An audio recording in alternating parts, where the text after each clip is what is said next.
Tighten it up. Get a little. Tighten it up here. Get a little close. Get a little. Okay. Oh, we're live now. What's up, everybody? Sorry, we had some technical difficulties. We seem to have a lot of technical difficulties in the podcast for the last 10 years. They needed to log in. I didn't know what login they were looking for. I'm like, hey, I got it right here. I'm the login guy. Yeah, it was my account. I thought he was trying to log into something else. Anyway, he's trying to log into the main YouTube account. It was going into Waba's. So a little housekeeping for all of you that that listen to the podcast or watch on YouTube. We're gonna have Rusty and Matt kind of every other is our plan, or whoever's available. Yeah, kind of host the podcast. Michael decided he doesn't like me. He doesn't want to do it anymore. He's back here off camera. But because we had thought about doing and kind of experimented with different formats of how we're going to do the podcast. And so I need a darn car guy to help keep me on track. And Michael's looking at this saying, what the heck? I don't even know what this question is. So Rusty and Matt know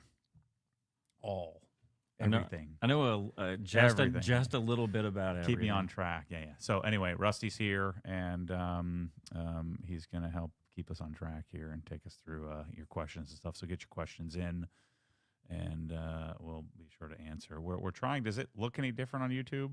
We're using StreamYard instead of OBS like we normally do. Well, and here's the cool thing is we can flag these comments, and that way we don't miss anything. They star and you can bring them up on screen too if we want to. Yeah. But yeah. I really want to be able to show off our website relaunch. Yeah. So that's a big thing that the Tommy and team has been working on. The products team has been working diligently on. What happens with Shopify, the beauty of it is that it's stable and works really well. The other advantage is you don't need to write code like if you're just using it out of the box. You know, that Bryce and Tommy had to write some stuff and sub out some stuff, but they were able to structure you had a big part in this and structuring a schedule on how could we needed to redo the theme.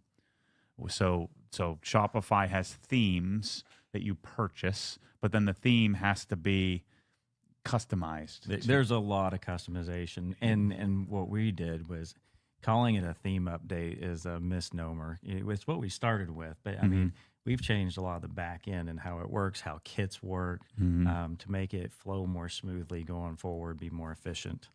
And so what we've been working on as a company is this transition to an organization. So Rusty came in and helped a lot. Matt Rutledge came in and helped a lot.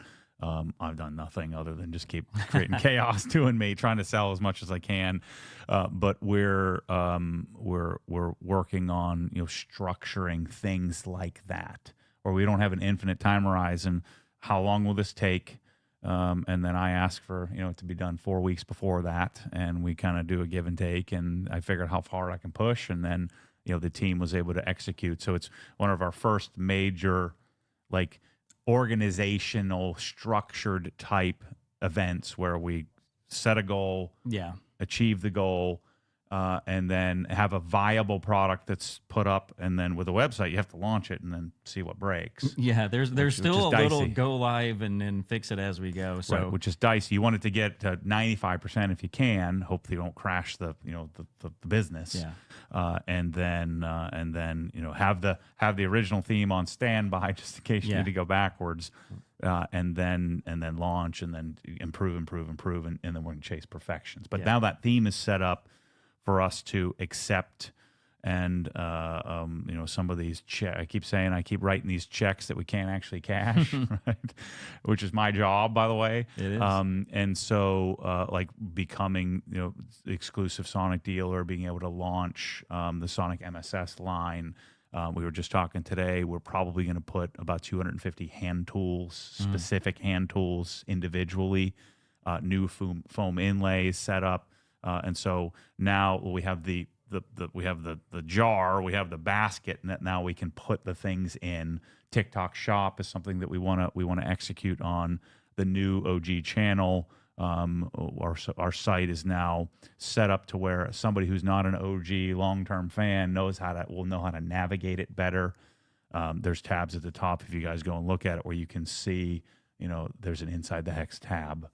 Our next step, now that our theme is update, was we could actually revamp Inside the Hex and actually execute on that project to where maybe you can actually watch it on your phone or get a notification. Would be really nice to have. Well, we were getting behind with all the customizations and patches and there was a lot of customization for kits and reserve your spot that we were getting left behind on the theme updates because we couldn't do an update without breaking it. So it was a major... So inventory was falling apart, purchasing, having a difficult time projecting, then the communication on the back end with our what do they call it, WMS, warehouse management system. And so now that is live, and they still have another week or two to work out all the kinks and bugs, and so bear with us on the site. But if you need any help, you can always contact support. Yeah, but the team did a great job of really planning out a schedule of how we're going to do this. Here are the milestones every week, and then hitting them. And you asked me, well, what if it's not done in 7 weeks? I was like, I don't know. I guess we fire everybody and start over. Is that the plan? I don't think that's an option. It wasn't an option, but we didn't need to test that because they knocked it out of the park. But if you do see any glitches on the website, just let us know. They'll get them fixed about as soon as they receive a ticket. Just support Obsessed Garage, and we'll get them. Yeah, and so this is the first theme where, content is not the goal of the website. As we've made this evolution, the website sort of receives people from our content, right? And so the website now is, they took into consideration strongly how to navigate the site, how do you purchase things. The content is, especially as the content engines and machines and marketing has evolved, the website was like a catch-all for me to tell the story. Now the story's been told, the website receives people and provides a service, if you will. And so rather than just being an additional marketing engine, the website is really a resource, a support resource to the audience and the fan base and the customers that are a fan of Obsessed in general, or admire Obsessed. And so now, I think the website is the next evolution in that, and being able to deliver. Yeah, here I should have popped this up while you were talking just a second ago. Just kind of browse through what's going on. It looks similar, but just cleaned up across the board. I like the new menu system.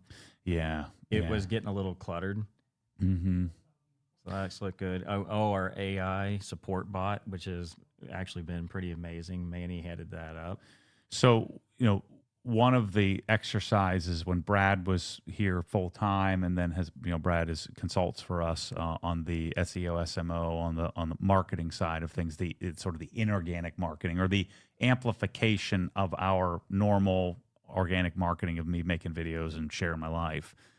And so for Google crawling and Google shopping and for search engine optimization, there are tons and tons, hundreds and hundreds of articles that are written on the back end that are no good for people, but it's good for the crawlers, for AI. And so now our AI, question bot or whatever you call it, where you have questions about what fitting do I need, it's actually really good because it's pulling from the large language model of all these articles, plus the internet as a whole. And so I think we're going to see, drastic changes in, customer service. Where's my order? And, you're going to be able to get those answers really, really quickly. I feel like I was ahead of the game on this and not having an old school phone number with a bunch of tellers that don't have the answer to anything. But now we're hopefully going to really be able to execute, and then maybe have less need for people to just sit in the background and do clerical stuff. So that way we'll have more resources, so we can use AI to do the clerical, so we have more resources to be able to go and provide more value to people. Well, and what's really cool about this AI, it's not just a generic chat GPT thing. It's tied into Help Scout, the software we use for the support ticket administration. And so, like you said, every time if there's a question that we don't have an answer for, somebody goes in there and writes a little help article. So then the AI refers back to that and it gets smarter. So next time, yep. And we get feedback that if the AI wasn't able to answer the question satisfactorily, then it tells us so we know what to do better next time. Yeah, because the ultimate goal here, because if you called on the phone and waited on hold or left a message, and then that's the old school way to do it, right? Sometimes you just want to talk to somebody. I get that. But if there's only 4 people in the world that have the answer to these sophisticated questions and there's gridlock, right, it just doesn't work. And so that was my thesis from the beginning, because originally it was one, it was me. And so I'm like, I can't have a phone number because people are going to want to talk to me all day. I can't do that because then I won't be able to do anything. And then it was, well, eventually the team sort of took this to a whole nother level where when we need to have, some sort of system, a ticketed system, because then it went to email. Like Chris then took over the email, then Kyle, then Tommy, and now it's evolved. And Manny's sort of taking it to a whole nother level with what's available to get people to answer the questions. And so we have to try to stay on the forefront of that as much as possible. And I wouldn't say we're on the forefront, but we're keeping up at least. Yeah. The goal would be to I'm looking to take the next steps to really become super cash flow, operationally efficient, so that way I can invest in things that will provide customers as much value as possible. And so you can scale. Yeah, because we reached a limit, right? And you've got firsthand look at the limit of what doing it the way that I had done it, the way that we had done it as an organization can take you pretty far. But to go to the next stage, you have to you can dig in and say, no, this is the way I got here and I'm going to do this forever. And if you do that, you might not fail, but you're not going to grow. Yeah. And then it can't keep up with where I want, what I'm interested in. And that's what, to me, that's what matters the most, is to be able to keep up with the obsession. And so we're trying to build an organization that keeps up with the obsession, because that's the value prop, right? That's the whole value prop to the world. And so first step, website. Yeah. Check. So we want to give everybody an update on the Emira giveaway. Yeah, so the car is done with all the parts. I have to put the auto blip, I got to figure out how to say that. It's X-eneering. X-eneering? Eneering? So maybe, yeah. I got to talk to them about how to say their darn name. I call it's easier to say X-engineering, but it's X-eneering. So take the EN out and put an X in place. So it's X-earing. Zeering? Maybe it's Zeering. Zeering, yeah. And so anyway, it's the Zeering auto throttle blip module. I've got to install that for the Emira. I'm waiting on a JB4. But the car, I took it to, Kate calls it Provisions instead of Provisions. Oh, yeah. Provisions. Yeah, your favorite news store in Middleton. Now everybody's calling it Provisions. So I took it to Provisions down the street and just parked on the curb, next to the curb. And it's in that, like, the little town square with the buildings. And that thing just looks incredible. It's such a good looking car. It really is. It makes my GT4 RS look stupid. Well, because it's got the, and I hate comparing it to a Ferrari, but it's kind of got that Ferrari look. But it is unique. And, it's $100,000, like, scalpel driving machine. And so with it being lowered, the more aggressive wheel offset for the signature wheels, the GRP front lip. So like the picture on the website is the stock car, which already looks great. So now it looks like next level. It sounds great now with the exhaust. I mean, it's the best giveaway I've ever done. Does it sound, because that was one thing I didn't care for. It sounds great. Like you couldn't hear it at all. Yeah, it sounds great. The GRP exhaust. Well, you get rid of the third cat, so third cat delete, and then a more aggressive, exhaust. And then I open the valves and just leave the valves open. So yeah, it sounds great. Are you going to the track on Monday? I am not. So you're not gonna be able to hear it. No. Well, I could just roll by someday. Yeah, it's pretty freaking sweet, that car, man. Yeah, I'm in need of tires and brakes, and I must say on time. I've done a good job. The car is a good car. It's a good car from scratch, from the factory, and then you just put all these bolt-ons. So thankful for Greg's GRP, Greg's Race Parts. He's like the Obsessed Garage for Lotus, where he just curated everything and found it all, and so I get to order it all. He has it all in stock and shipped it all out.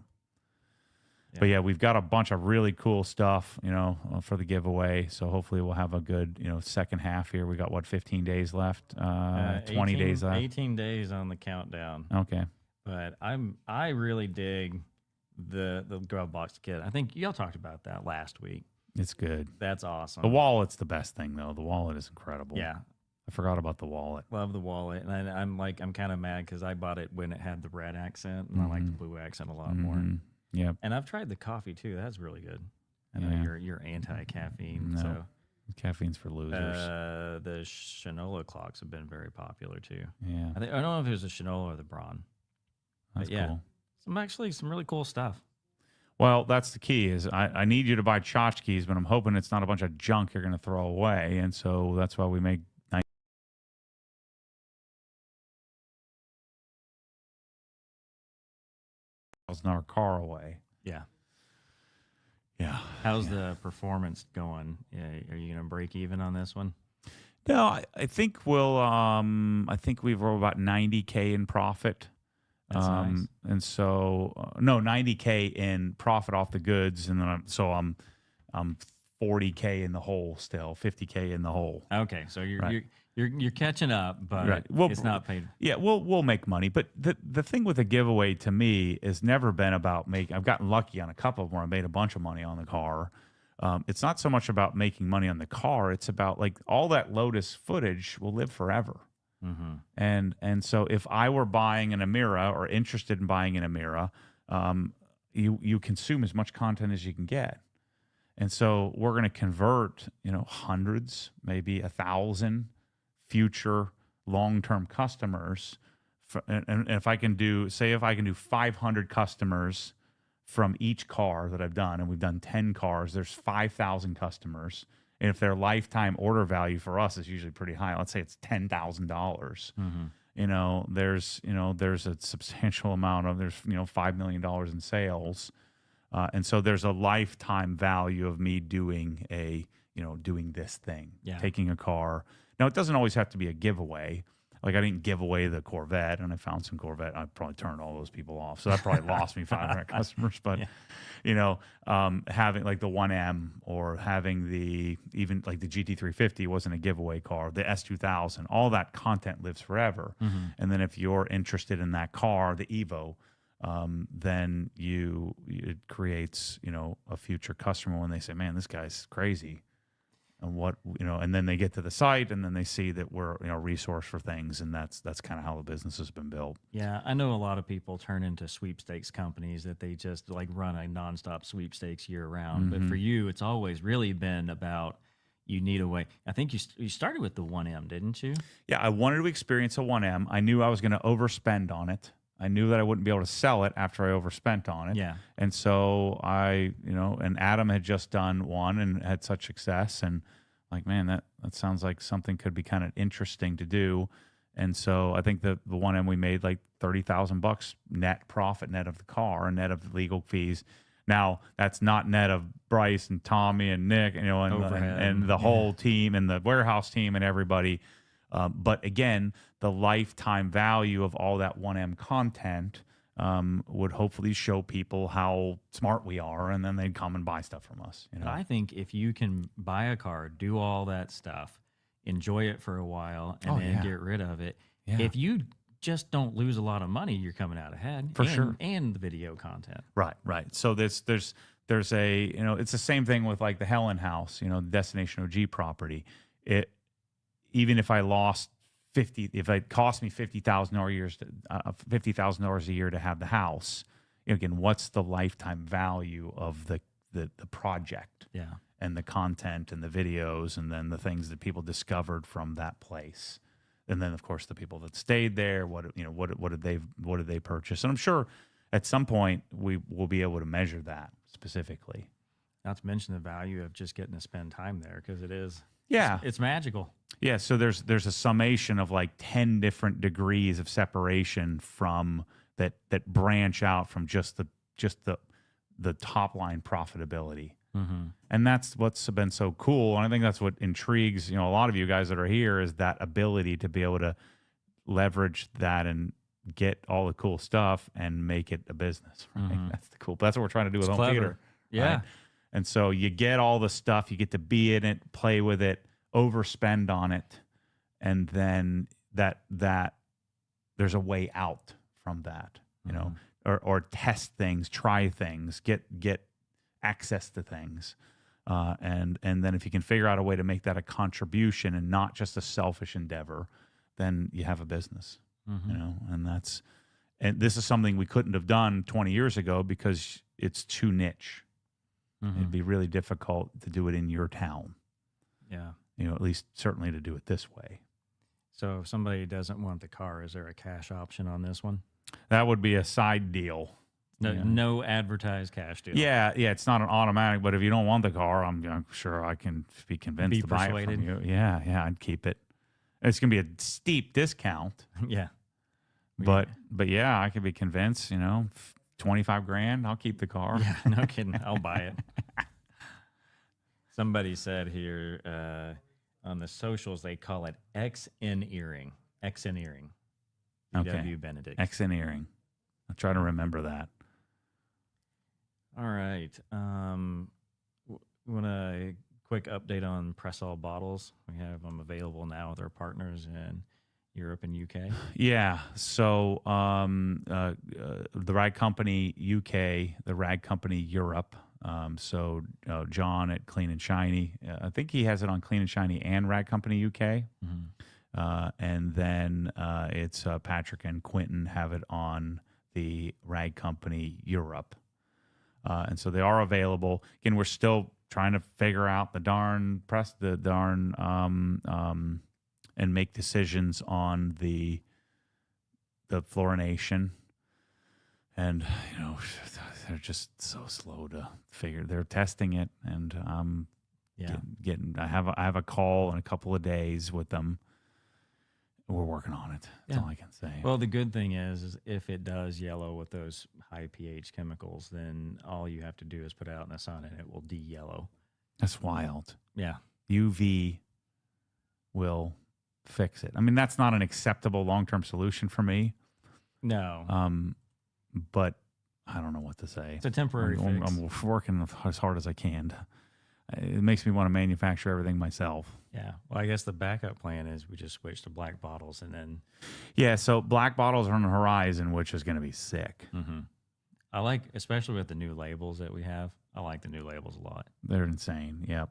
We also talked about, well, we really needed the fluorination for Ulex and Tarex.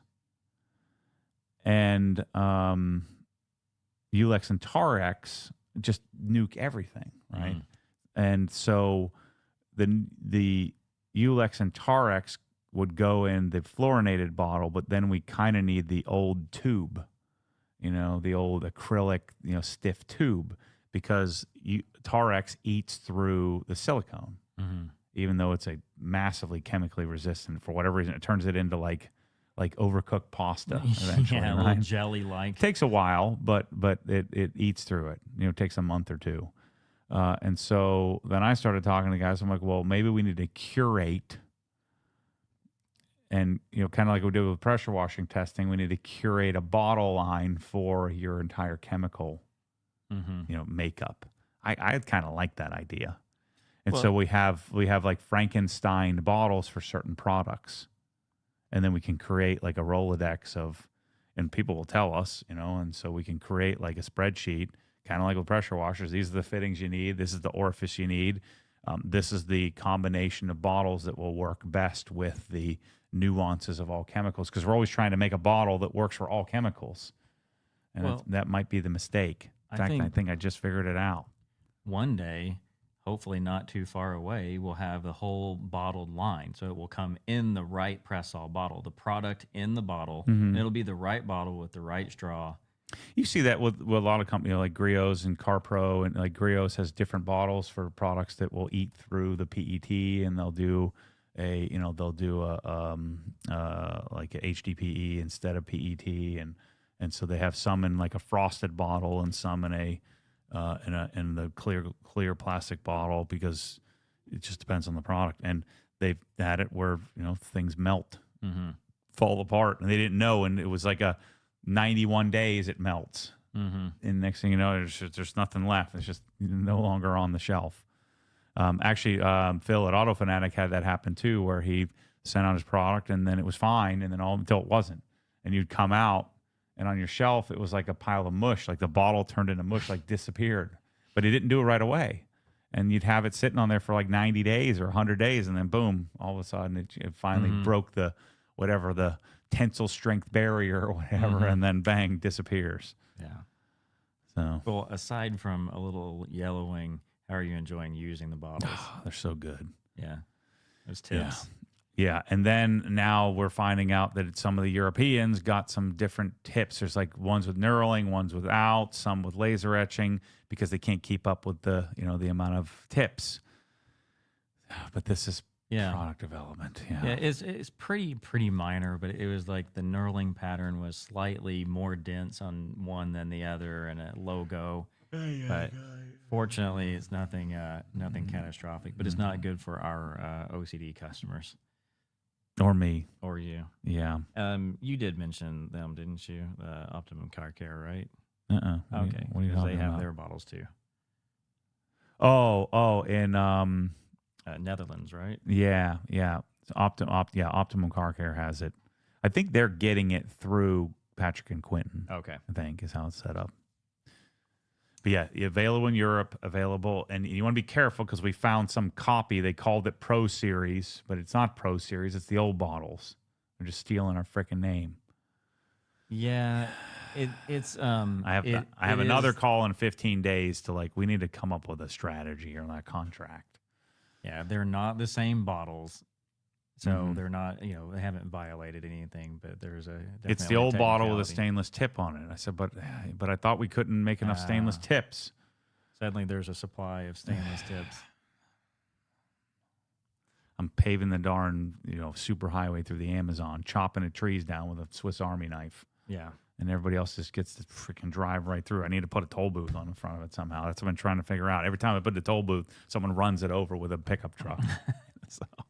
Or a giant Bronco, Raptor, whatever you got. So what have you been up to in your garage this week?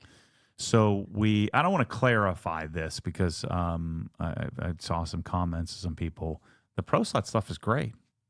And this is what I need to do. I need to get different cars. I need to try different pressure washers. I mean, I put an AR in my house at once. I mean, just because I'm taking something out doesn't mean I don't like it. It's this is the process, and we're having to make a shock and awe video for the new channel. That's like why would I rip out perfectly good cabinets and to put in the world's best? And I don't think anyone can argue that the Rousseau cabinets are the world's best cabinets. Now they may not look the part you're having to look, but the quality, fit, finish. They're the best cabinets, and I've seen pretty much every cabinet that exists. They're the best cabinets that exist. Now, Sonic has a bunch of virtues. I love these too. It just depends on the application. Depends on what look I'm going for and what ecosystem tools and things like that I'm going to do. So they can all exist in the world. And so the Rousseau is $10,000 more than the ProSlat. It's a pretty significant difference. Yeah, right. So it's 1/3 more. Well, I guess it would be 50% more. It's one half. It's if the Pro Slats are $20,000, so it's like $20,600 was my array, and my array was 320 inches. What was that? 24'6" or 26'4" or something like that. So 26 feet of cabinets, all drawers, which makes it more expensive because there's no doored cabinets. And so the ProSlat array was $20,600. The Rousseau was $30,800 or something, or $29,800 or something like that. And so when you compare the two, they're not really super comparable because if you have the money to buy the Rousseaus, you want the absolute best, and you want the modularity and the custom color and all those things. Actually, I take it back. You could do custom colors pretty cheaply with ProSlat as well. Oh, I didn't know that. Yeah, you can have them make whatever color you want. Yeah, it just takes a little more time and costs a little bit more. But I like the Pro Slab. And I put it in there because my original plan was I wasn't going to be living in that house until you messed it up for me, right? It was supposed to be a temporary solution. Right. It was just I'm going to put them in there because we need a more economical solution for people. We were going away from the Sabre because of all the problems we were having trying to get them in stock and delivered and fit and finish and all that stuff. And so Pro Slab was our replacement on the mid end. And so I wanted to live with it. Yeah. Well, you needed to put them somewhere, and you didn't have another place to put them. Right. And so we put them in the Middleton house. And now that I'm there, well, until I'm not. Yeah. But now that I'm living there, I felt the call. I felt that resonance. And it just so happens that I have a giant array of Rousseau sitting in the hallway here. Yeah. And so I was like, Mike, can we squeeze this in and tear out everything we did? The thing I did not like was how much slat wall I did. It's too much slat wall. And so my garage felt really nice. I really liked it, but I didn't get that warm and fuzzy, that excited feeling. And I have that excitement. The when I get home, the cabinets will be done. The countertop comes next week. Tile will start going in late next week. Wait till you see what the tile and everything is going to look insane. Very similar to what I did in the Harbor Hills house with Sabre cabinets, but this is best cabinets, best style. I left the left side of the garage with the slat wall. I think at least for the interim, this is going to be. Was really that good. Subway tile? Or no, I want it linear, so I want to do it in not the Subway version. It's a Subway looking tile, so it's 4x12. Okay, is the tile, but we're going to do it stacked rather than Subway. Perfectly straight. Okay. Yep. Yeah. To me, that looks more modern, and with the wooden top, I want to church it up a little bit here, or modern it up a little bit with the stacked tile rather than the Subway. Subway's a little more traditional. I think it looks a little more modern. I did the same thing in Harbor Hills. So the tile that I'm doing in the Woodgate or the Middleton house is a little bit darker. It's like a charcoal, almost black, but like a dark charcoal tile we found. It's going to be pretty sweet. So it's a limestone. So you said your cabinets will be done today. Cabinets they're done now. Mike's got them done. So the uppers are mounted to the wall. So we didn't do the Rousseau system here. I wanted to also do a wall mount. So the base is standing on the floor, right, with the leveled feet. But then we attach it, bolted to the wall, and then the uppers are bolted to the wall as well. So I didn't use the back, their pipe system. But it can be freestanding, just like the MSS Plus. Correct. So like in the Cincinnati garage, we did it freestanding, where it was all built bolted together. In my house, I wanted to bolt it to the wall because of the tile. Because I want to do the tile backsplash, so it's all fixed. Yeah. So Mike put cement board, on the wall, and so we did the entire wall with cement board because we're going to add a lot of weight to that wall. So it sounds like you're going to spend your weekend tool gritting. Is that weekend? 80 hours. You mean the next 2 months of my life? Yeah. You got to be really good at that by now. So simultaneously, my JTR speaker showed up at the same time, same day, same time. So I'm like a dog chasing my tail in my house. Yeah, and to be fair, it's not like the cabinets are the only thing that have been torn out. You're on version 3 of your family room home theater, and I think version 3 of your upstairs office theater too. Yeah, They're somewhere close to that. Yeah.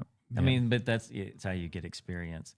Well, since you're going to be doing a bunch of tool grit, I saw this and I was like, what do you got over here? What's this?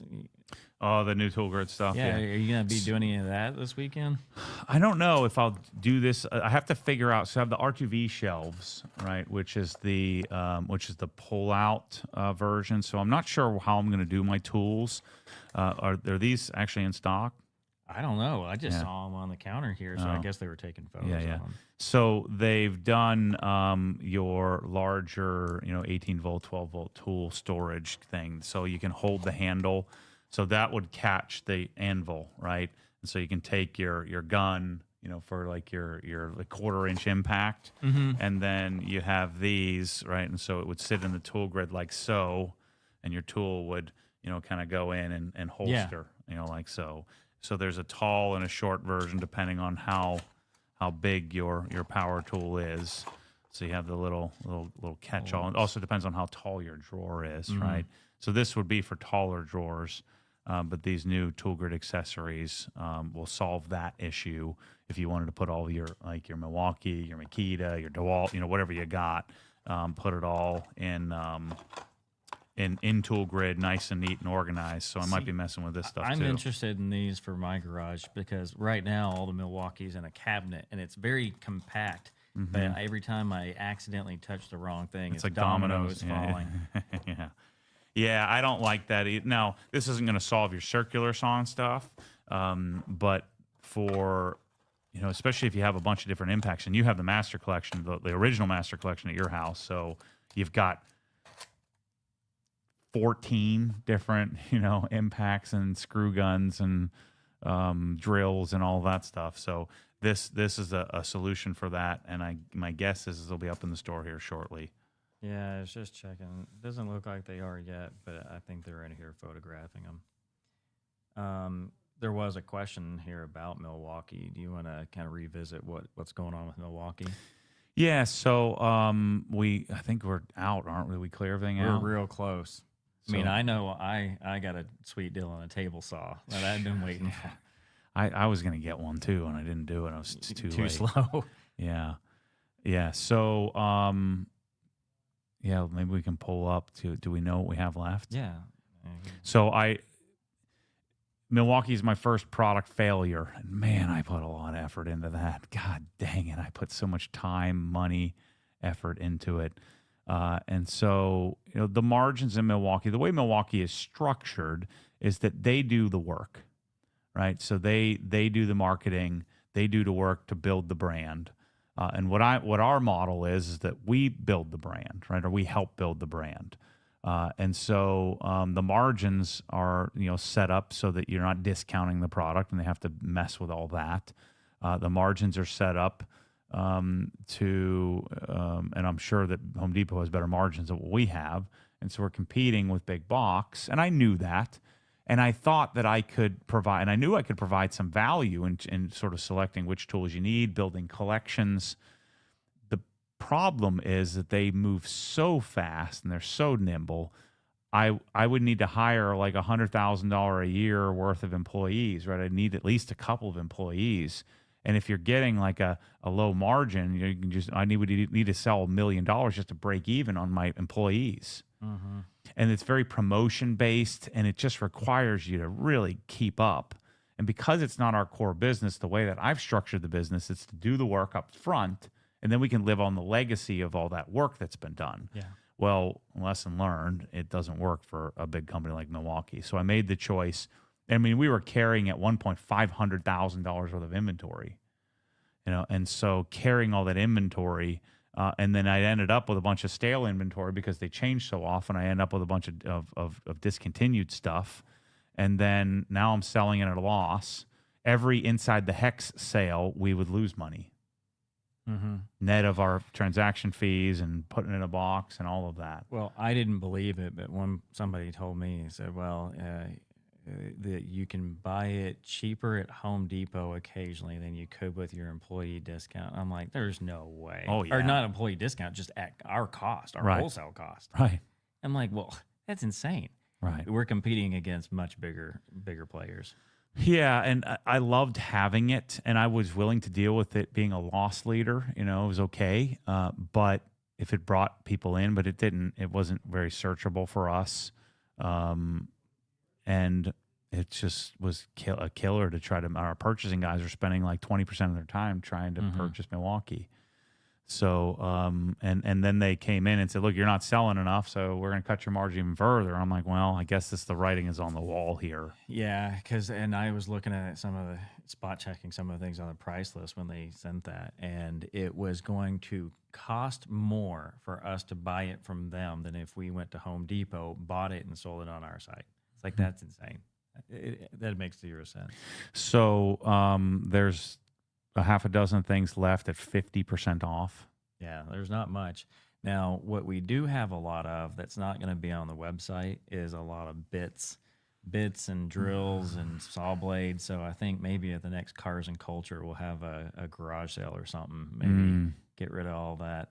So, yeah, that stresses me out. It's a lot of money. The other thing I thought about doing, I'm going to put this out there. We need to have a, and I think it's like at rush hour will be the time to do it, is to go out and put a table and a sign, like a lemonade stand, and go and what I'll do is, I think what I should do is we'll get a couple volunteers who wants to go out there and sell it, and I'll pay like a giant commission. If John, if you want to go out there and sell some Milwaukee on the curb there. Who's looking for a side hustle? Yeah, and we'll come up with a commission structure. The more you can sell it for, the more you'll make. Yeah, kind of thing. You just set up a little tent next to the peach guy. It's out there. Get the Lady Lake sign guy to make you up a sign. I mean, the place to do it would probably be in my driveway in Middleton. Because all the construction going on, or try to set it up right coming into the villages there on what is that coming down from Publix where right by the fire station there on the side of the road where all the construction guys are coming in. Well, I was gonna say, isn't there like I don't know what y'all have, like go to Wawa at 5 a.m. when everybody's like getting ready for the day and hit up all the construction guys? Yeah, because I probably have $10,000 worth of stuff. And just bits? At least $10,000, yeah, maybe closer to bits 20. And blades and if you went in blades, probably like $75,000 worth. Oh of stuff. wow, yeah, that's a lot more than I thought. It's a lot of monies. Yeah, so even if we sold it for $20,000, it's sitting in the corner over there. Mike can only use so many bits. Yeah, shoot. Well, we need to save a few of those for our future installation efforts. But maybe, yeah. Question here we had, going back to the beginning of the stream, we had Corey Wagner asking, what's up with Microfiber 4.0? We were just talking about that about 10 minutes before the podcast. So we had to shelf it because we didn't have the capacity to get it done. And so we're going to get rolling on that now because Pluffles are now discontinued. That makes me sad. Yeah, I don't know what's going on. I forget why they said. Pluffle was one of my favorite towels. It's a lot of people's favorite towels. I think the pricing just kept getting out of control because of it requires like 4 or 5 different machines or something. I might be making no that replacement. Up. Or it's just a discontinuation with nothing to replace it. Yeah, nothing to replace it. Thanks. So 4.0. We're still at least 8 weeks out from if we turned it on right this minute. But we put it on moved it toward the top of the list. Matt Rutledge is going to work on on it with Jeff at Rag Company on the pricing and all of that. And then, Tommy and the products team will work with Josh and Gabe and the team over there to get rolling on MOQs and all that stuff. Have you decided on the lineup? You know what the lineup is? Yep. We have the whole lineup. I don't even remember what it was. I have to go rewatch the video. We have a 2-hour video of it up on the YouTube channel. Anything substantial changing that people would be excited about? No, there's no technology change. It's just an aggregation of towels that already exist, and I'm doing them in some different colors that make more sense to me. Mm-hmm. So, but it'll be the package is where the value is, you know, and that this is all aggregated for you, and I thought through it for you, so you don't have to think about it. All right. So it's been decided. It's just a logistics effort from here on, and now we're forced to do it because our package is nuked, losing a towel. So yeah, that stinks. Yep. Here's another question we had. M. Miskiri, what is the best way to clean carpet? If using PNS3 method, can I use wet extraction or not necessary? Yeah, I'm the wrong guy. I don't think I've ever cleaned a carpet in my life. Yeah. Right. The only time I have is I just grab some Griot's carpet cleaner and spray it on there and try to rub it off because, we have some goofy carpet stuff at the house and Chase pukes on something. But yeah. What do you use for that? Do you have an extractor? I don't use anything for it because I'm not cleaning that up. Oh, okay. That is not my department. yeah. I refuse. You outsource. I will leave it. Like if he pukes on Saturday, Michelle and the family's going to the beach. If he pukes on something on Saturday, it's going to be there till next Saturday. I'm not. I refuse. I'm not doing it. Wasn't there? You said if you got one, you said it was mosquito blue or blue mosquito or something like that. Yeah. So I forget the brand, but there's like a standard brand. It's like it's I'm sure you can just Google extractor and it's like the one to get. It's the one. Yeah. Well, extractors are goofy though, because they you have to like change the water like really often, because otherwise it's injecting dirty water into your fabric. But I mean, if I have to like do that, I'm gonna buy new carpet. Like especially floor mats. You know these people like restoring floor mats? Like this is insanity. There's like $100. Just buy new ones. Yeah. I'll buy 5 new sets a year if I had to. You know, if you're talking to driving around $100,000 car, you know, you can't spend $100 and buy new floor mats, for gosh sakes. That's crazy to me. So for the house though, you're mostly tile with rugs throughout. Right? Yeah. What have you found a decent rug where it's like, you know, it's a good quality rug without being $10,000? No, in fact, the one I have up in the home theater, I gotta throw away. It's like causing all my eyes to itch, and I thought, you know, it's usually when you get a new carpet, you have to vacuum it a bunch, get the lint out of it. But this sucker, it's like I bought it from Home Goods. Michelle talked me into going cheap, and so I'm gonna buy something fancy for up there. But is the fancy stuff, is it worth it? Well, no, not like Persian. I mean, I'm sure it is, but like not to me, it's not. Yeah. You know, and so Home Goods has always worked, or Scott's Antique Market, and just buy them for, you know, $500, $1,000 for a rug. I've had a few Ruggables rugs, and they're like okay, I but don't like the those. corners start to turn up real quick. I don't like that at all. That's freaking white trash. Yeah. It's not good. I inherited a few of those, by the way. Yeah, I know. It's terrible. They're terrible. And they slide around. They don't stay in place for some reason. It's just a terrible design. So maybe we need to have obsessed rugs will be the next big thing. I don't want to give you any ideas. All right, let's see. From Grant, if you need to find the best landscaping contractor in your area for a yard grading and drainage project, how did you go about researching, vetting, and ultimately deciding who to hire? That's a good question. I'm terrible with that kind of stuff. I leverage relationships, right? Yeah. So I leverage the people that I know that know stuff like that. The thing that I'm bad about is the first guy that shows up, I hire him right then and there. And did you like negotiate him up when? Always, yeah. I've literally done that several times by accident. You know, somehow saying, I don't care what it takes or what it costs, just do it. Yeah, and they're just cha-ching. Yeah, I'm such an idiot when I do that kind of stuff. No 3 quotes for you then. I want to, but I'm too impatient. Well, because you get it done. And somebody comes and like, you know, they just sell me they do a good job selling. All right, let's do it. And then that's why I have to do things 3 times.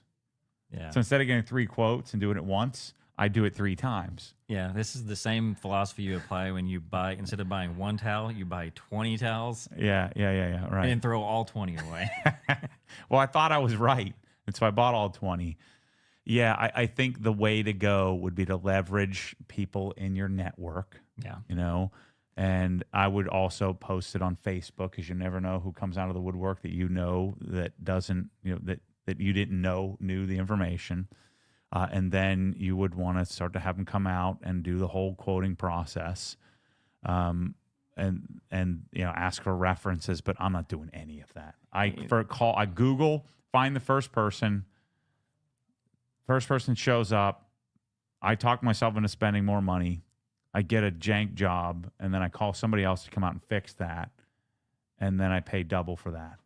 So I'm the wrong guy. So I'm not the carpet cleaning guy or the negotiating guy. I say you walk down your street, you pick out whichever yards look the best, ask your neighbors who they use, and maybe, of course, he's talking about yard grading, so that wouldn't exactly apply for like lawn care. So disregard that. Yeah, I'm just the wrong guy to ask. Clearly, I just explained that I'm going to get you in trouble. All right. By the way, did you ever try those towels I was telling you about? No, I never got them. Oh. I put them in the cart, and I never executed, and I forgot. All right. Let's see. Next question we got Scott Willis. Would you guide me on how to sell the Emira for highest possible so I can go buy an APG Bronco? Yeah, well, start a YouTube channel. In about 10 years, you can do a giveaway, and then you can buy the Bronco. Oh, here's a good question here. So, Fine Detailing Arizona. Hey Matt, there's a video on the new AR coming. Also, 3.6 gallon per minute Krensla. Can you share more?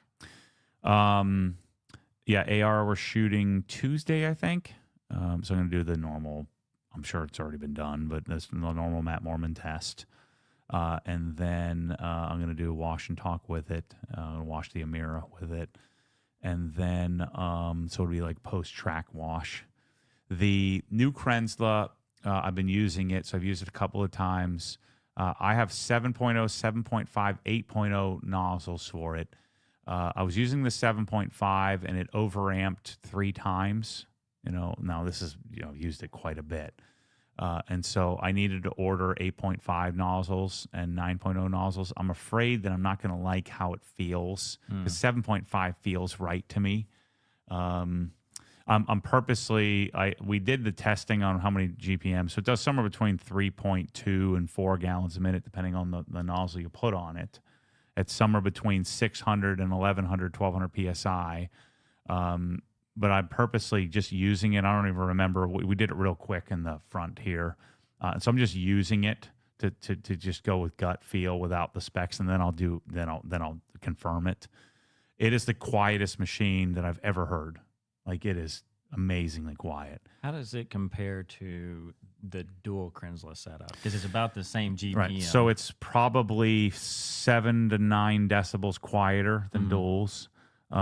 It's going to cost quite a bit less because even though the machine will cost more, it's going to cost less because you won't need all the hoses that you'll need. You won't need all the valves and all that stuff, all the custom hoses and things. The disadvantage is that it does hold a little more inline pressure, so there's a little bit more kick when you pull it. Not terrible, but it does have kick. It's a 240 volt, 15 amp. And it's an 18 millimeter pump. The pump on the K165, for those of you who've been around a long time, when I had my dedicated wash bay at the Woodgate house, that one operated at somewhere around 76, 77 decibels. So it was really loud. It ran for 30 seconds. That was a 20 millimeter pump. Same thing with the KWS 700 that we had in the Arn building. That one also was pretty loud. And so those were operating safe, at least 6 dB louder than like a single K1322, or a single 1122. And so, AR's coming out with one too that'll be similar to that, where it'll be a 15 or 20 amp 240. If you can run a dedicated 20 amp, you can run a dedicated 240 just as easily. And so the Krensla, we have to do some fit and finish stuff, but I think it's got potential. But it's a bit Frankenstein-y for right now. I need to get those other nozzles, but my initial reaction is that I love how quiet it is, especially, and there's less vibration, less heat, and it would be a bulletproof machine. And it's compact too, so just not having. It's longer, so it's probably, I think it's probably about 19 inches long, with the fittings on the front of it, versus a 1322 is about 16 inches long. But that still fits on the DI system, right? Or with hose, is it? It would fit on the shelf, on our 18-inch shelf, but it would poke out. So it would poke past the whole pressure washing solution, the shelf mount. It would fit outside of it. So right now I just have it sitting on the ground, and I'm have it plugged into my Tesla charger port. Where my Tesla charger is going to go. But yeah, it's promising. The new AR looks awesome, so I got to use it. The AR to me has always just felt a little crude. I don't know, something about the frequency that it operates at just doesn't resonate with me. It to me, the AR was always like a Corvette, or a Camaro, great car, performs. It's great for some people. It's the best thing ever. But for me, I'm a Porsche guy, and I wanted the flawed, engine out behind the rear axle guy, and so the wobble plate and the radial axial design of the Krenz, although inferior to the triplex, crankshaft driven pump, is I don't know, just resonates with me. So we'll see with the new AR. The fit and finish is a little better. It's certainly a pressure wash that needs to exist, and I'm sure it's going to get the numbers. 2.3 on a 19 amp. It's going to need a 20 amp circuit for sure. And we have a bunch on order that they came available a little sooner than we'd expected they would be. Yeah. So I want to get the videos up, and then we'll launch a pre-order at some point here. But we have a decent amount of allotment of the first shipments coming in. All right.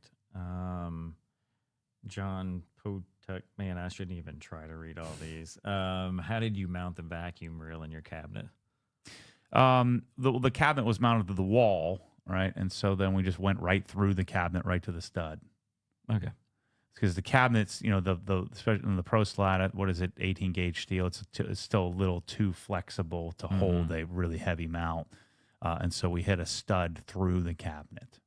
And do you like the reel, or you wish you had gone back to the hide-a-hose? I mean, hide-a-hose is best. The reel we took out of the cabinet because the R2V on the Rousseau, I can't put it in the cabinet anyway. I didn't like the reel in the cabinet. It was like, I just didn't like the doors get in the way, and like I felt like I didn't use it as much as I would have, and so we put the reel back out on the wall now. Yeah. It looks good. I think the reel's great if you can. The hide-a-hose installation, I mean, it's a pain. Mm-hmm. But if you do it, I love just like cap my hand over the end and it just sucks it on up, man. Yeah. The other thing that stinks with the reel is when you have Swiss tracks and then you have a plastic hose, there's a lot of static electricity. And so all the hair, like any funk, grass, hairs, dust, your hose like gets a charge in it and pulls all that. And so as you're winding it in, you see all the funk. So are you like vacuuming your hose as 100%. you wind it up? Yeah. So I turn it this way and I'm vacuuming and try to suck the hose because it gets gross. And so you don't see any of that with a hide-a-hose. It just disappears. Yeah, you don't know what's going on. It's just like under Swiss tracks. Yeah. You don't know what's happening, right. So it's good to go. Plus the hose, I like the hide-a-hose. It's the 1.25 hose. It's much smaller, and I don't know. It's a good combo, man. That setup you have at your house is the dream. And then you have the ultra-quiet vacuum that's in the attic. That's amazing. So it's silent. You don't hear anything. Right. Yeah. It's so incognito. Sometimes I forget it's there, and I'll go like using the the dust buster thing, whatever. And I'm like, man, just bust this out. Mm-hmm. Yeah, you got one up on me there. Yeah, maybe that's something we'll have to add. There you go. Mike will be excited to do that in the winter. Attic. In the winter, yeah. Yeah. All right. So here's a question about lighting. Vinny Abraham joined late, but are Satco lights being discontinued from the site? I don't see it under the lighting page. It shouldn't be. I'm not aware of that. It may be something for our website team to look at. Yeah, no, Satcos are good. The Crees eventually will be. The CR6Ts, right? Yeah, that sucks, man. So I'm looking for something. Any prospects yet? No, nothing. I'm surprised because that's like a bread and butter kind of very simple product. I think they would need to replace it with something. But they're commercial, It's a commercial light, and no one's doing retrofits in commercial anymore. So we're using it in the house because it works great. Story of my life. Yeah, Cree is not doing well for us on supply and. Yeah, on a few fronts. So working on a solution. Looking at a few alternatives. Yep. What's the current state of the E92 M3? Did you get all the injector fuel stuff? That's all sorted? All it was plugs. Plugs? Gas was fine. Injectors are fine.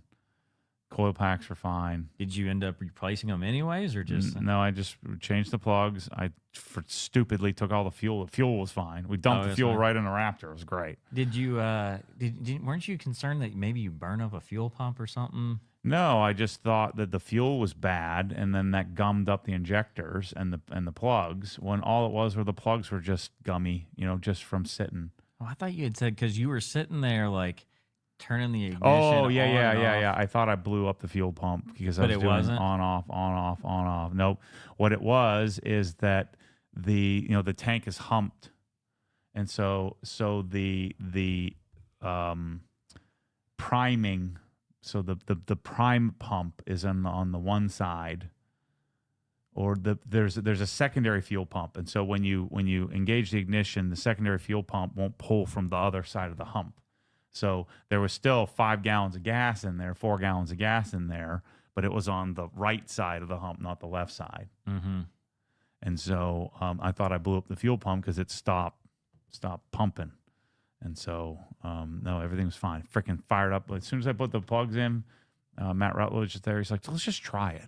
It's like, all right, before I put these, $1,000 injectors in and, or $2,800 coil packs. And I was like, no, I should just do the whole thing. It's like, let's just try it. It's like, and I thought, well, I'm going to order the fuel pump. Mm-hmm. And we put 5 gallons of new gas in, boom.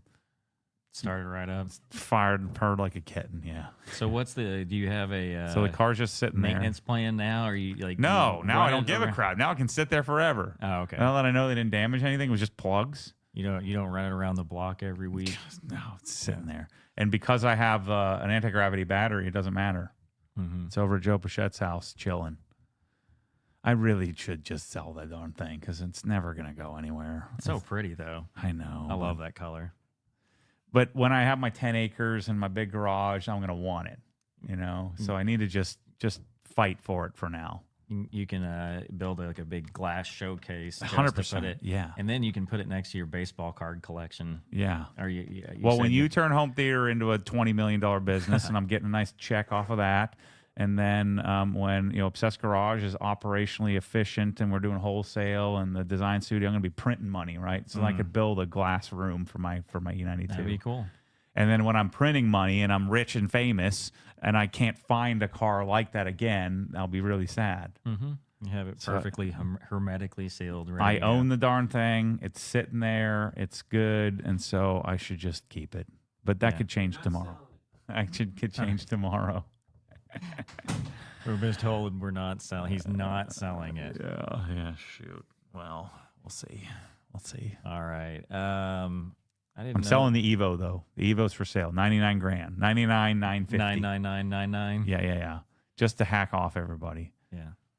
I need to sell it. It's pretty sick. So Gorberry finished it. We'll have videos up on his channel, and we'll have videos on our channel. The turbo's done. All I used to do is button up a couple of things. We're going to take it up to get tuned, and then I'm going to bring it down to Middleton, drive it around, take some photos, work on selling it, because I ordered a Tesla last night. Oh, you did? Wait, what's the spec? Is it the Stormtrooper spec?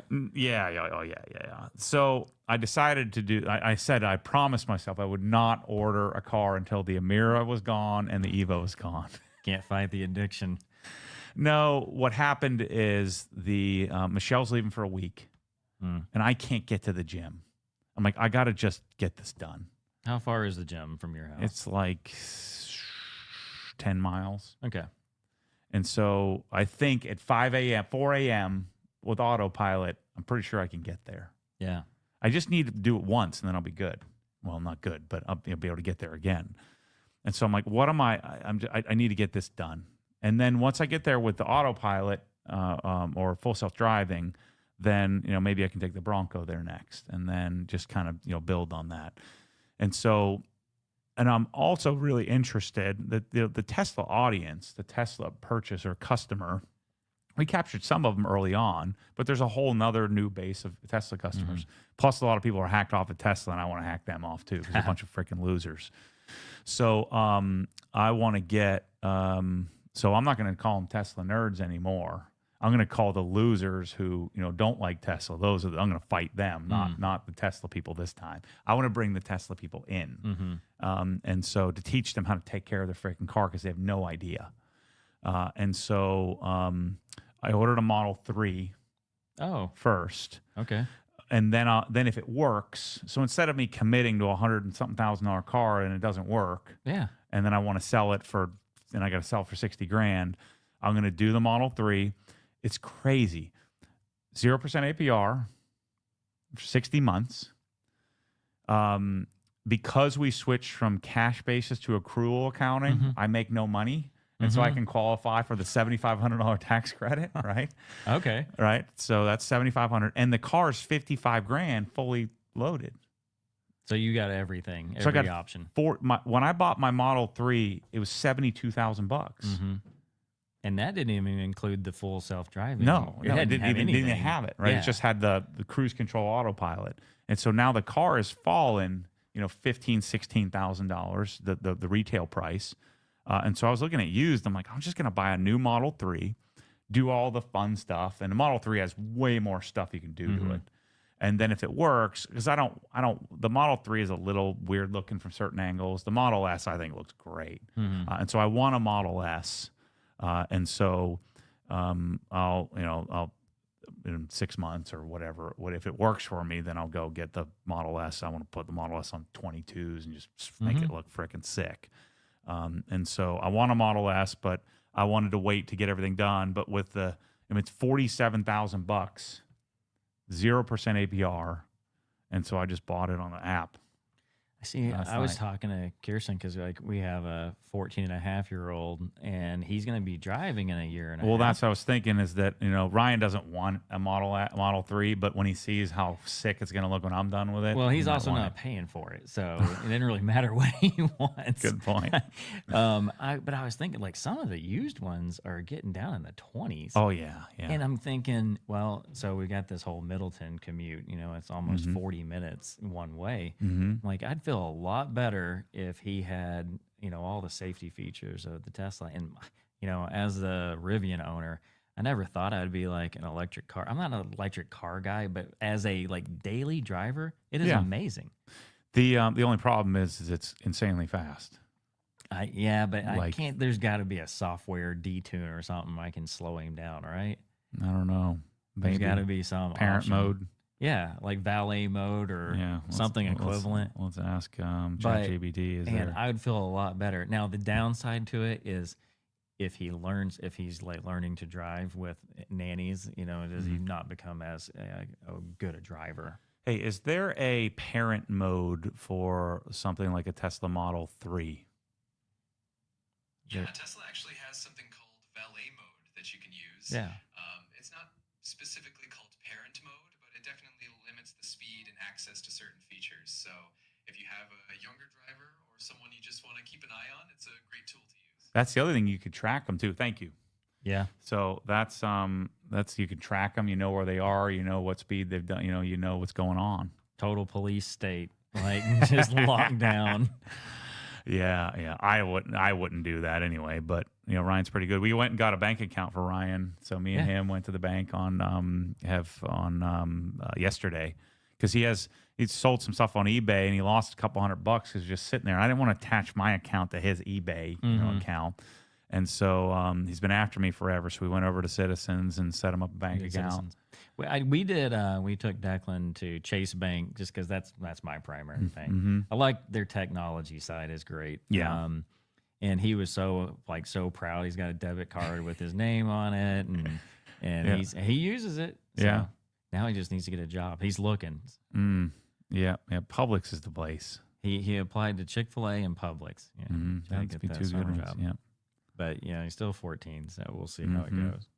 Yeah, so I'm going to do Model 3 signature wheels, Mountain Pass performance suspension, unplugged carbon ceramics. What's the suspension? What is Mountain Pass performance? Mountain Pass performance uses it's a KW base, so they work with KW to develop. So Mountain Pass is a company that's really worked in developing track systems for Model 3 for the track.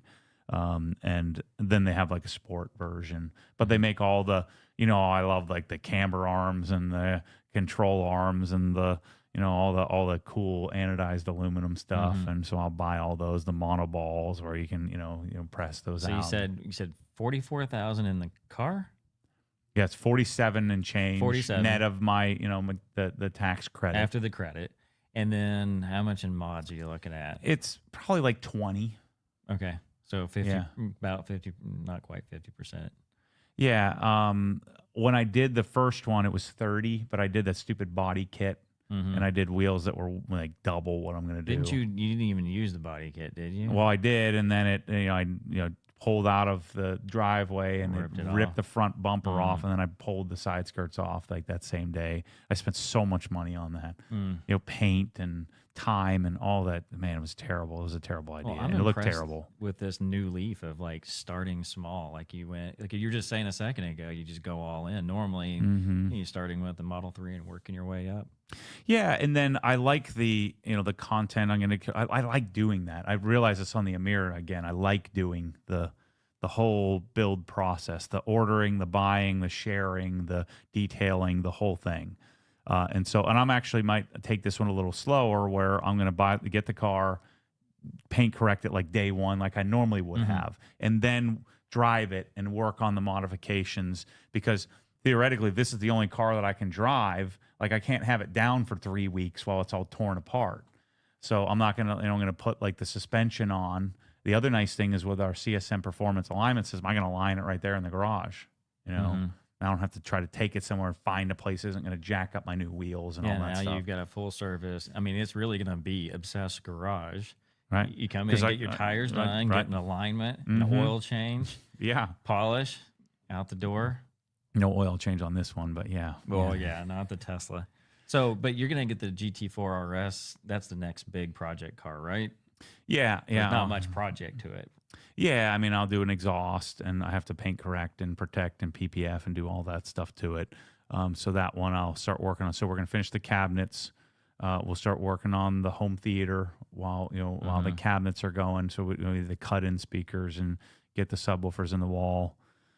Yeah. Oh man. Yeah, I saw a text from you. I saw it this morning, and it said, "I'm in love." I'm like, wow, that's those big words. So freaking good. I mean, I can't imagine having any other speaker. So what are you rocking now? Your version 3.0 of the office theater.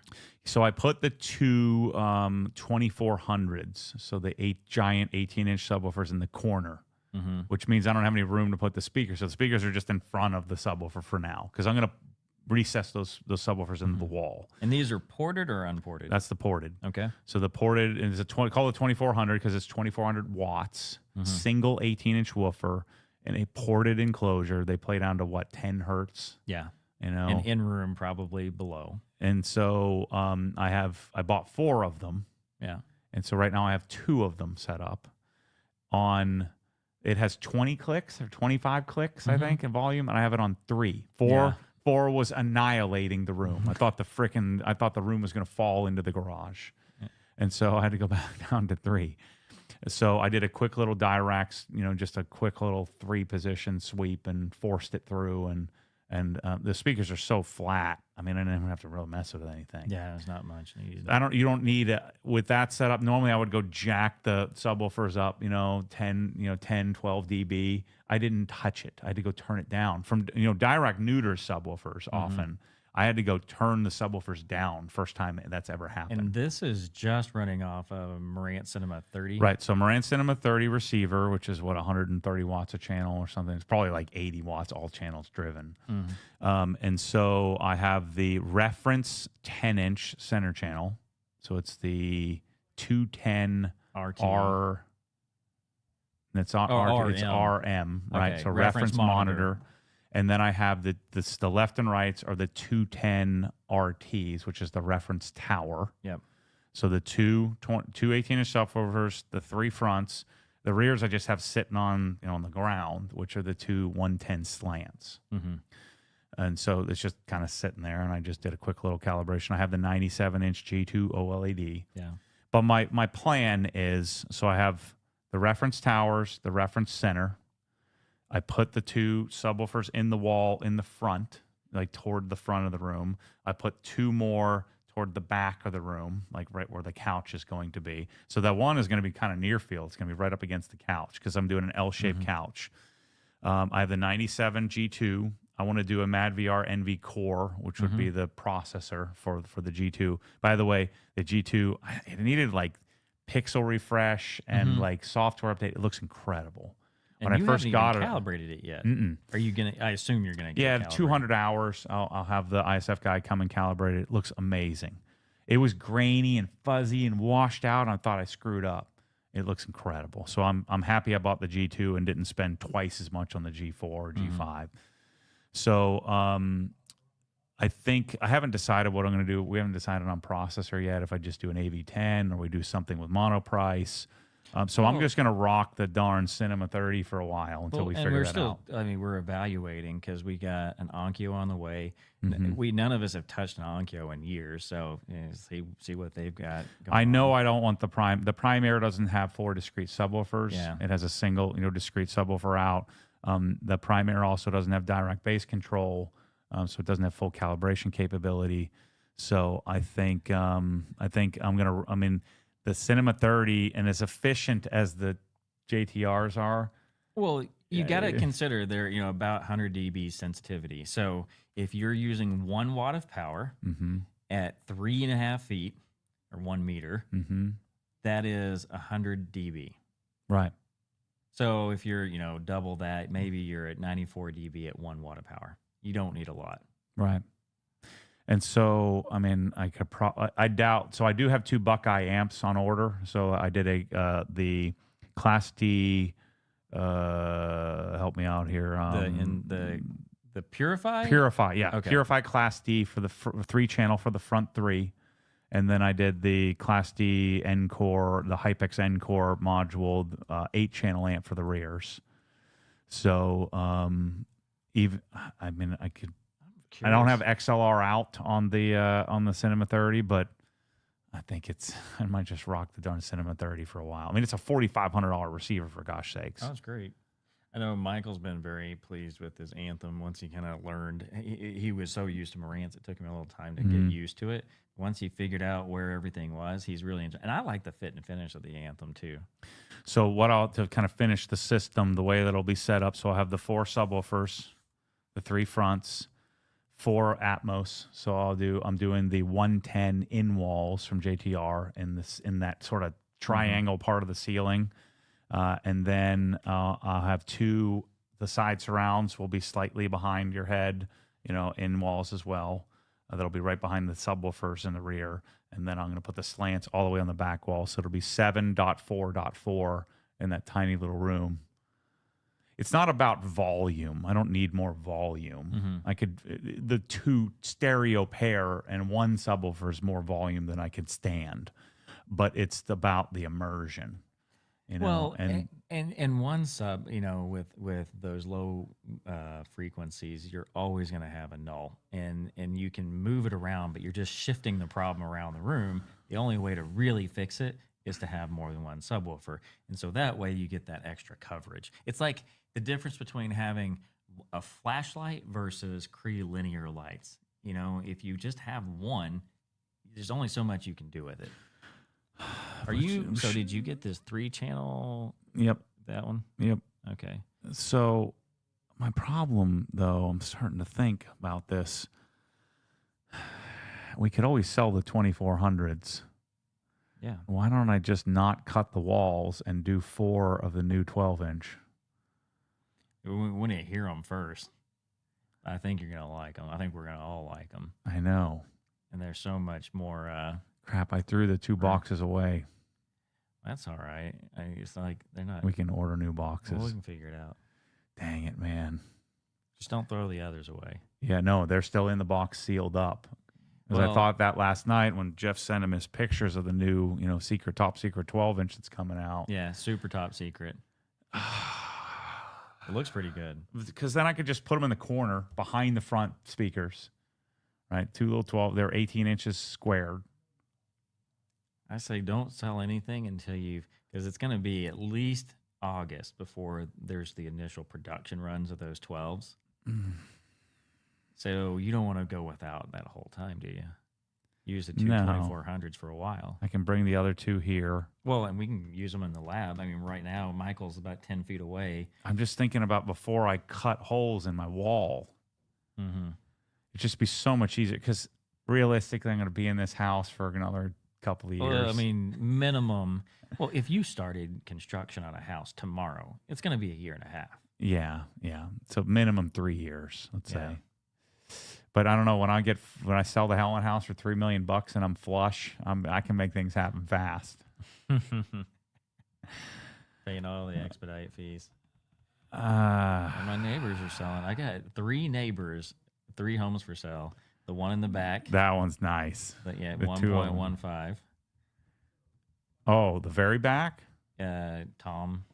I think his name is Tom. Oh, that house is brand new. Yeah, that one's for sale. Yeah. And then Frenchie's house. Yeah, which is insanity. It's right? crazy. $3 million for it's worth $800,000 tops. And then the president of the HOA. That house is amazing. You've been looking at it?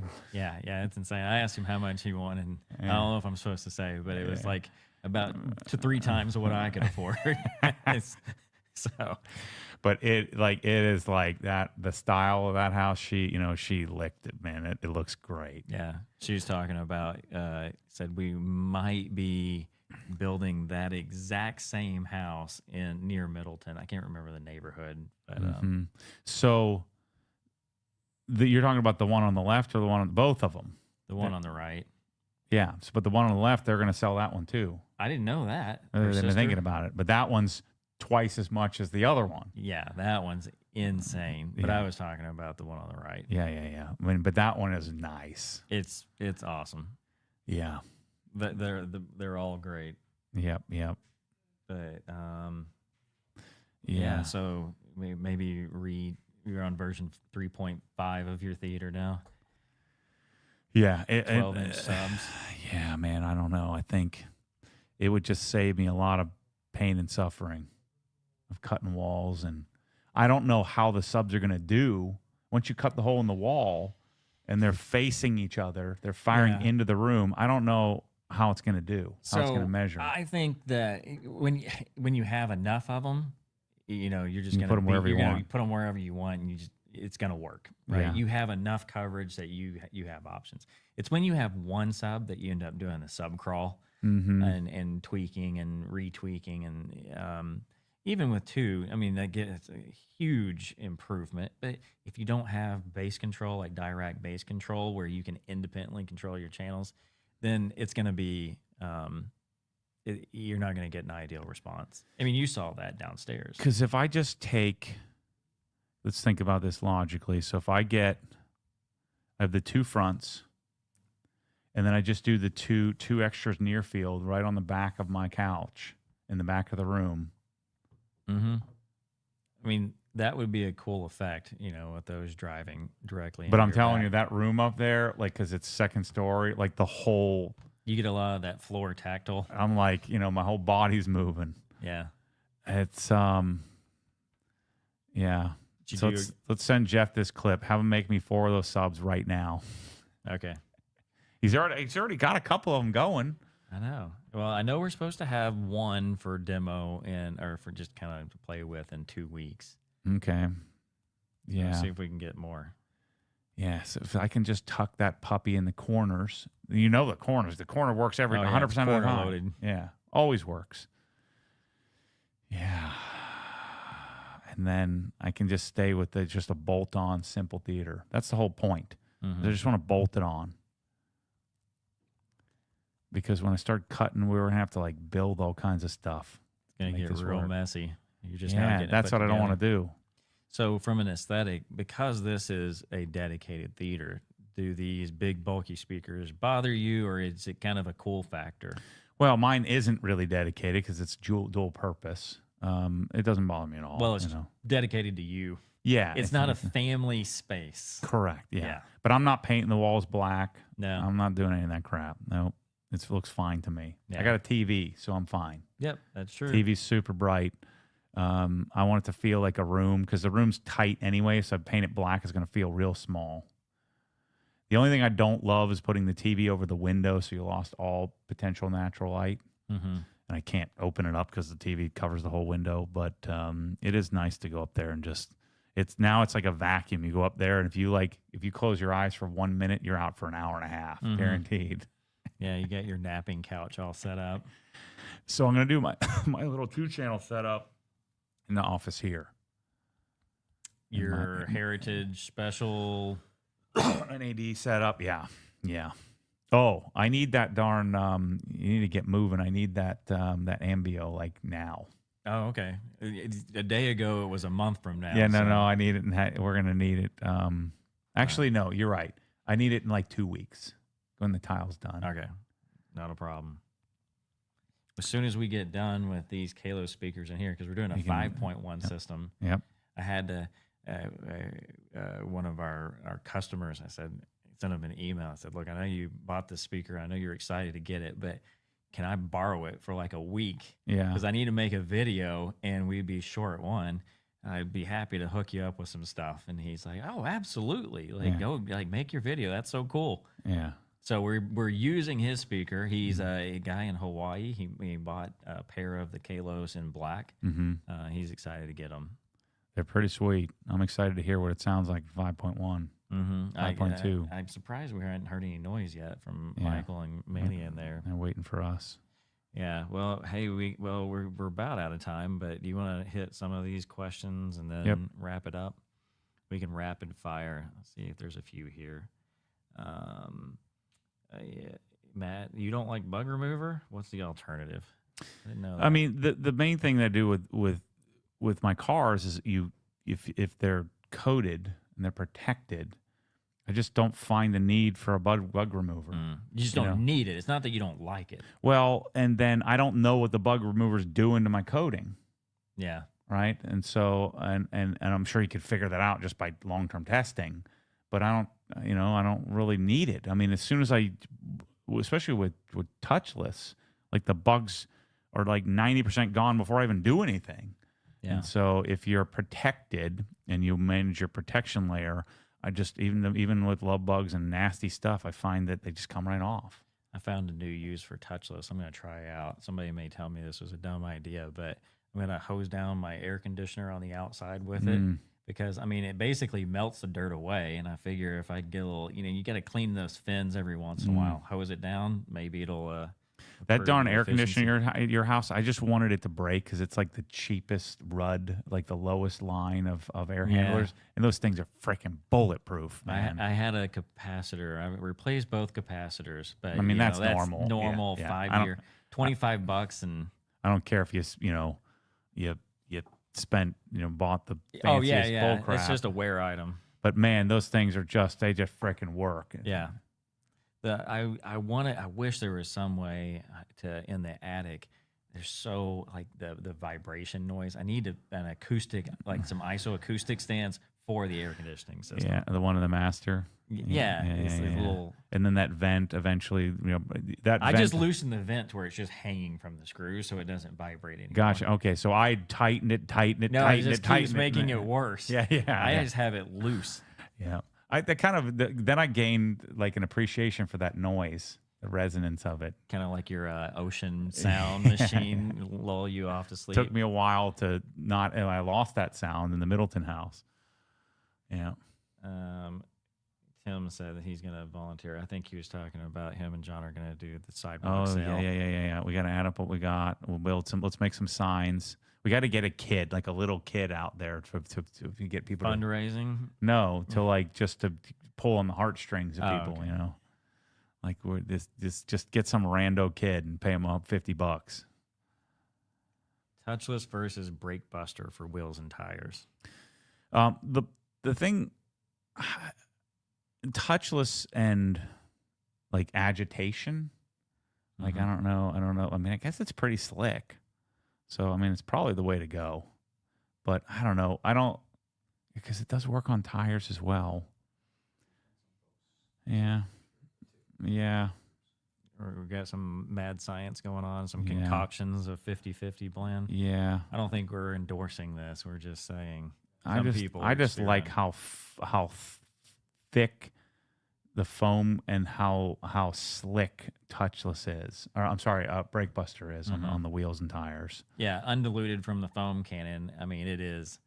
Because It it's so is it's so shaving alkaline. And so alkalinity normally, a test of alkalinity is, slippery, slick. Mm-hmm. And so, but yeah, I mean, if you want to do things efficiently, then touchless works fine. Probably a little safer on your coating too. You have any sonic tools you're looking to unload, or tools in general, other than Milwaukee? I don't think so. No. What about those tool boxes? Are you selling those, or are those just become Yeah, facility? I mean, they're toolboxes? probably worth more for me to keep than they are to get rid of because we may need them for facilities here. So It's that logic that makes me accumulate things. Mm. 'Cause I'm like, to me, this is worth $5,000 on Facebook Marketplace. It's 500. yeah. All right.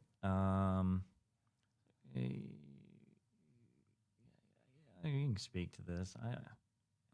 I came in when you were finished talking about the press saws. I have some on order with detailed image. Should I hold off on them until the yellowing is sorted out? I wouldn't. It's not that big of a deal. It's like 3 or 4 chemicals that actually cause the yellowing. And it's like, I'm like, I don't even notice it. And I'm a psychopath. It's true. And if you don't care, you shouldn't care either. Yeah. Yeah. I mean, I care. I don't want it to be that way. Yeah. But and it sucks. And especially when the internet people come for me. But yeah. Okay, so we talked about AR, but this is a question. The intel on Active releasing a new pressure washer. Saw they posted a YouTube video with something in the works. I don't have any inside info. All right. Is there a reason you're cutting those little spikes off the tires? Oh, denibbing. Oh yeah, it's just life. It's like, is there a reason why you breathe? Yeah. 100%. Tell you what, though. Yeah. When you do it on like truck tires, like what, 37s, 43s. Yeah, you've it's got like 45. That's a 45-minute commitment. Yeah. Yeah. There's a lot of little. Yeah, but then you feel even better when it's done, especially if you're gonna do inside and out. This is one of those things that I kind of hate you for because it never bothered me until you pointed it out, and now it drives me crazy. Yeah, you got to do it. It's very important. Yeah, let's see. It's like the equivalent to taking your cart back when you go to the grocery store. Just the right thing to do. Yeah. If you don't do it, you're just not a good human. Yeah. What do you recommend for removing sunscreen fingerprints from matte plastic B-pillars? Shoot, that sucks. I mean, you really need McGuire's M39, which doesn't exist anymore. I have 2 bootleg bottles left, that Your I'm private hoarding. selection. My private, yeah. Because sunscreens, that's rough because it's kind of greasy. Mm-hmm. Yeah, I mean, I would probably try to use Color Lock Strong Cleaner and the Color Lock brush because that's designed to break down like body oils and stuff like that. And then if that doesn't work, or that'll at least work to get the oil off, and then maybe you'll have to solution finish. So use solution finish to kind of restore the whole plastic so you can get one sheen to it, and then coat it with XO afterwards, and that might get rid of it. But it might be ruined. That's the problem. I wouldn't have thought about doing it on non fabric. Yeah, their strong cleaner it works really well on all kinds of stuff. I use it on all kinds of stuff. It's like I used to use Traceless, Swiss Vax's version, which was their leather cleaner, which it's not made by Color Lock. One of their protection cream is made by Color Lock, but their Swiss Vax leather cleaner, I found myself using on all kinds of stuff. All right. I'm not sure what this is in reference to. In the comments of your live a couple of weeks ago, Jamie, the cleaner, said he sent an email to accept your invitation to come on your channel for a long-form discussion. Did that happen? Yeah, he sent me an email with demands, and I said, I'm not doing any of that, but you can come on anyway. And I haven't heard from. I knew they wouldn't show up, but yeah, I hadn't heard anything from them since. Any demands that you can share? Or is that Well, they just wanted me to say, well, if I'm going to come there, you need to try all the products first. I'm like, I don't want to. How about no? How about I don't need to? And I know what it is. So what's the point? It's a freaking waste of time. And so, but it wouldn't be good for them anyway, because it's like putting a Democrat on a long-term. I've said this before. It's like putting a Democrat on a long-form podcast. The whole argument falls apart. Mm-hmm. So when we sit there and start to dig into the details of what's going on here, I don't think what they're doing is wrong. It's just that they're just letting people infer that they're experts, which is nonsense. Well, they're newbies for the people at best.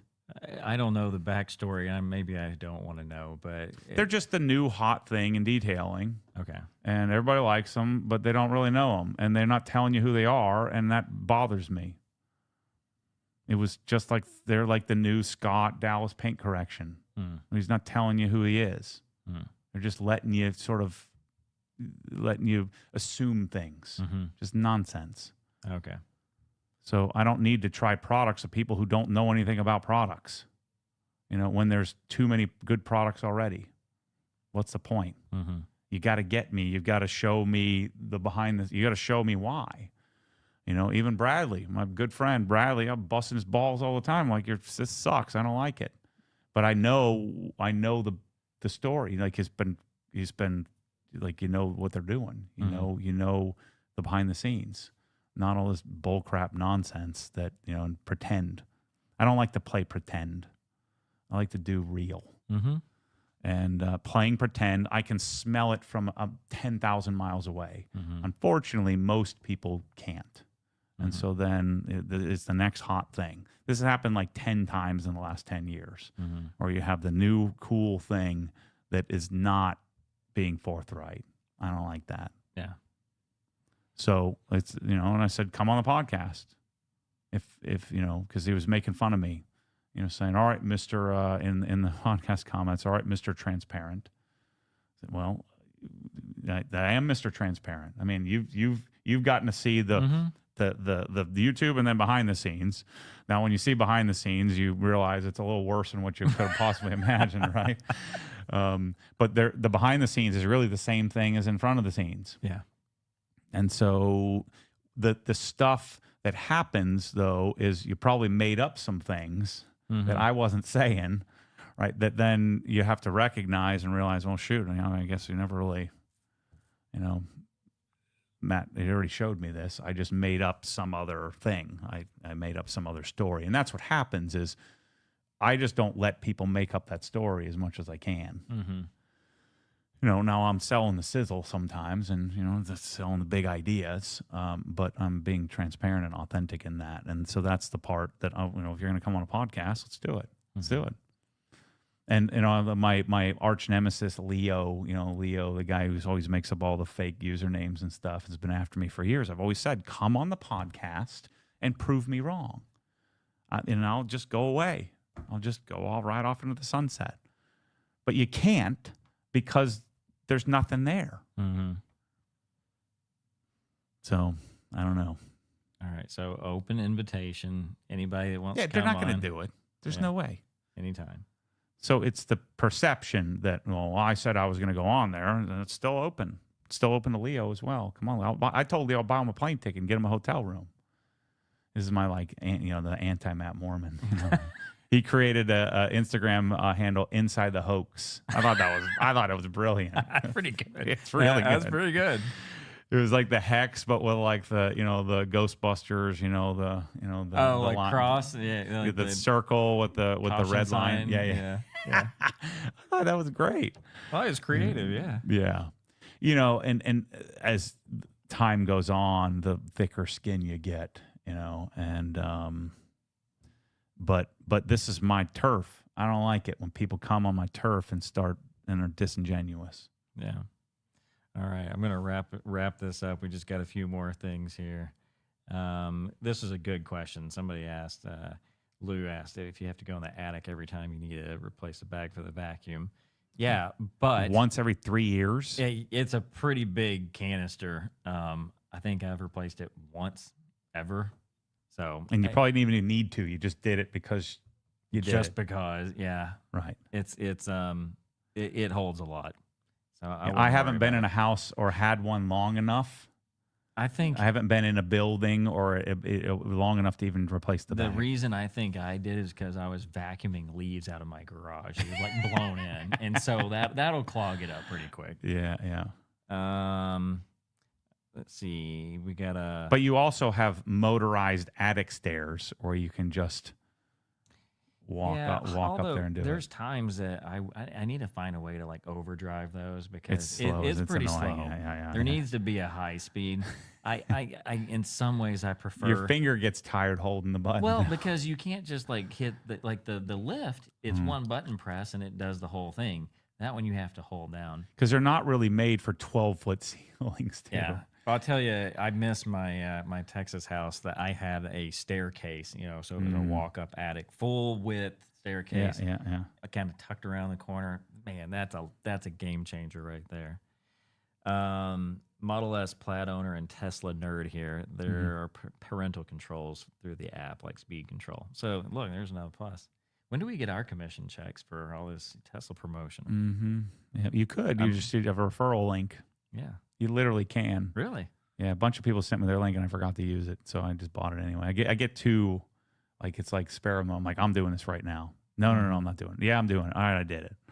And Tesla makes it real easy to buy it. Real easy. Here's a good question. I don't know if we have a good answer though. What is a budget-friendly option audio system for home theater? Any brand you suggest? Well, it depends on what's your budget. $100,000. Yeah, budget friendly. If I think PSB, Rusty doesn't like PSB, but I think PSB is a good source. PSB speakers, I just like the way they sound. Like so, PSB Alpha series or PSB Imagine. But then when we learn is when you went Imagine, it ended up being like $20,000. It's not budget friendly anymore. Right. I really like the ELACs that I've heard. Bookshelf pairs. Yeah, ELAC. So look up the ELAC stuff. I think we're gonna have some more content on that. Whether it's Onkyo ELAC, something like that. And then you invest in your subwoofers. Get really good subwoofers to go with. And so the JTR subwoofers are not going to be a good option. They're not be budget friendly. Yeah, they're going to be not expensive for how they perform, but they're expensive in comparison to budget. Yeah, I know Michael's looking at some Shure subwoofer, and it's right now it's HSU. I haven't heard them, but I don't know if that's a more budget friendly option for subs. Yeah, but what I would do is, if you get a pair of like SB 2000s, SVS is always a great option to go to for your subwoofers. Those are what, $900 a piece. So you're $1,800 there. And then, if you're ELAC, if you're 5-channel, just go 5-channel, 5.2. You could do 5.1, but 5.2 would be a lot more fun, and would cover your basis better. So if you did the two subwoofers in the front and then the front stage, even if you went bookshelf, left, right, center channel, I think your ELAC, your basic, what is the ELAC? What is the series? I forget what series they call it, but I think they're like maybe $300 a piece. So you're $900 for the front stage, $1,000 for the front stage, another, $600 for the rear. So you're say $1,500 for your speaker package, $1,800 for your subwoofers. So you're what, $3,300 there, and an $800 receiver, and you're $4,000. But that's kind of minimum, And when you go below that, you're starting to get into some real janky stuff. Yeah, I mean, you go below that, I guess you're kind of like a Sennheiser soundbar at what, 2,500, or was that even 3,000? Or just do a pair of speakers, a 2-channel, Just like a pair of bookshelves and a subwoofer, and then you can add the center later and add the rears later. You just want to match those if you can help it. You want to timbre match those. So anyway, we're way over our time here. Yeah, I think we can skip past these and. Any closing thoughts today? I don't think so. I got to go fix the Raptor. the Michelle's coming by, so I got to swap the one wheel didn't balance, and I feel like it's bouncing, so I need to decide. I'm going to put it on the machine again, see if I can get it right. If I can't, then it's either a bent wheel or a bad tire, so I'm going to have to order an extra wheel and tire, I guess. Because it didn't road force. Sometimes it doesn't road force, and it's fine, but I can feel it just bouncing. Not good. So you think that there's a bent wheel, or just... Normally the machine would tell me if the wheel was bent, but it was a road force. You want to be 20 or below, and it was 68. So it was like the spec is like off the charts, and so it means there's a and I rotated it once. I'm gonna try to rotate it again to see if I can find the high spot of the wheel and the whatever the heavy spot on the wheel and the heavy spot of the tire, and put those opposite each other. But if I can't, then I'm gonna have to do just order another wheel. I guess I could start ordering another tire, because it could be the tire, and then order another wheel. But I'll probably, just to be simple, I'll just order both. The wheels are $200. The tires are like $500 or something like that. So it's not going to be cheap. But I spent all this money and it's not right, and so I got to fix it. And another 45 minutes worth of denibbing. Yeah. Hopefully I can just get it right. Yeah. All right. See you, everybody. Thanks for watching. Thanks. Thanks for listening. See you soon. All right.